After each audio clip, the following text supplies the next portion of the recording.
In a world that screams, what is the price of silence? Not the absence of sound, but true, profound silence. For Anya Sharma, an acoustic engineer, it wasn't just a question, it was an obsession. From a young age, the world was too loud for her. The chaotic symphony of the city, the constant hum of technology, the endless chatter, it was a physical pain, a condition doctors called hyperacusis.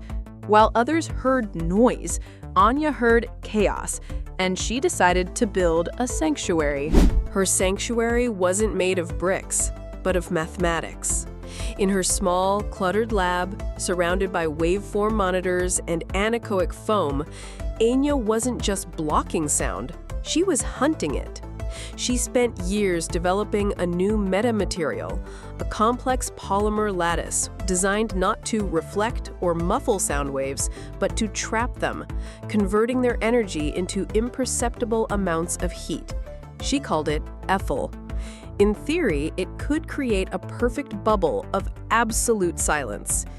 In practice, it was a series of explosive failures and costly dead ends. Then, one rainy Tuesday, it happened. A small, unassuming panel of Eiffel was activated. The deafening roar of the sonic generator in the test chamber didn't just quiet down, it vanished, utterly. For a single, breathtaking moment, Anya stood in the first pocket of true silence the modern world had ever known. It was bliss. She had done it. She published her findings in a niche scientific journal, hoping to attract partners to create therapeutic spaces for people like her. She got a response, but it wasn't from a hospital. It was from a black sedan with tinted windows that pulled up outside her lab the next morning.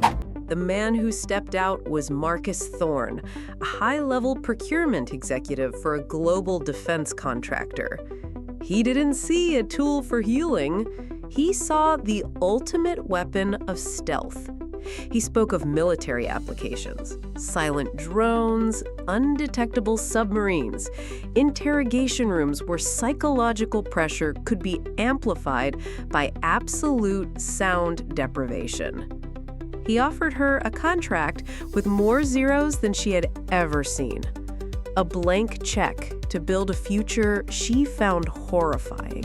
Anya refused, politely at first, then firmly. She explained that her invention, AWEHELL, was meant to bring peace, not to create a new kind of invisible warfare. Thorne simply smiled.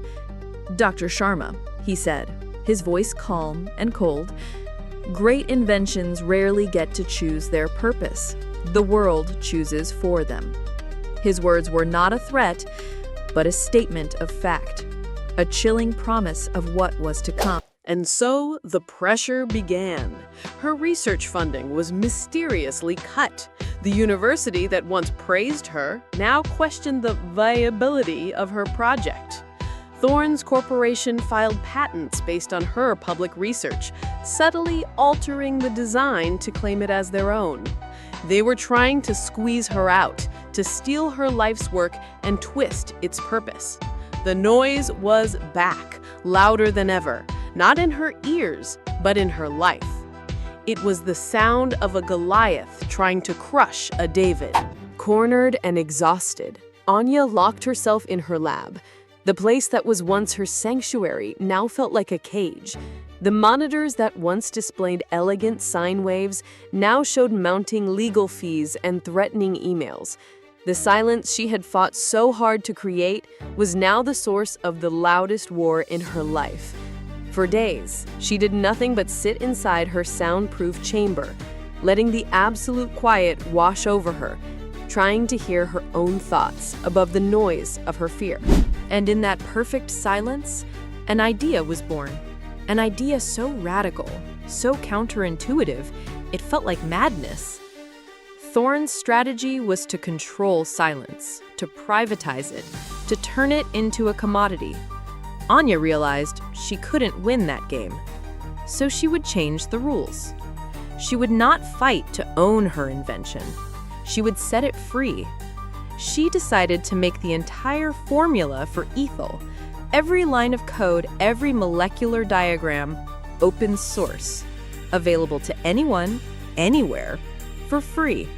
She wouldn't just publish a paper, she would give away the keys to the kingdom. A deep, calm, masculine baritone. The pace of speech is steady but slightly quicker, keeping a natural conversational flow. Pauses are shorter, used only to highlight key moments. The intonation is confident and engaging, like a storyteller drawing the listener into the narrative. The voice not only informs, but also sets the mood, guiding the viewers smoothly through emotions. The file was uploaded with a single click. No press release, no grand announcement, but it sent a shockwave through the scientific and tech communities. A multi-billion-dollar breakthrough given away for free. Thorne's corporation, which had spent millions on lawyers to control the technology, was powerless. How do you sue the entire world? Their patents were worthless. Their strategy of control was rendered obsolete overnight. Anya had realized a profound truth. You cannot defeat a greedy giant by playing his game. You win by creating a new one where his rules don't apply. Silence, it turned out, refused to be weaponized. What happened next was not a business success story. It was a human one. Architects, city planners, artists, and parents of children with sensory disorders began experimenting. Oases of silence started appearing in the world's noisiest cities. A soundproof public library in Tokyo, a quiet car on every train in Germany, meditation pods in the heart of New York. Anya never became a billionaire. She didn't patent her work or start a corporation. Instead, she sat in a small public park, in a quiet zone coated with her invention, watching the world rush by in perfect silence. She had learned that the value of an idea isn't what you can sell it for, but what you're willing to give away.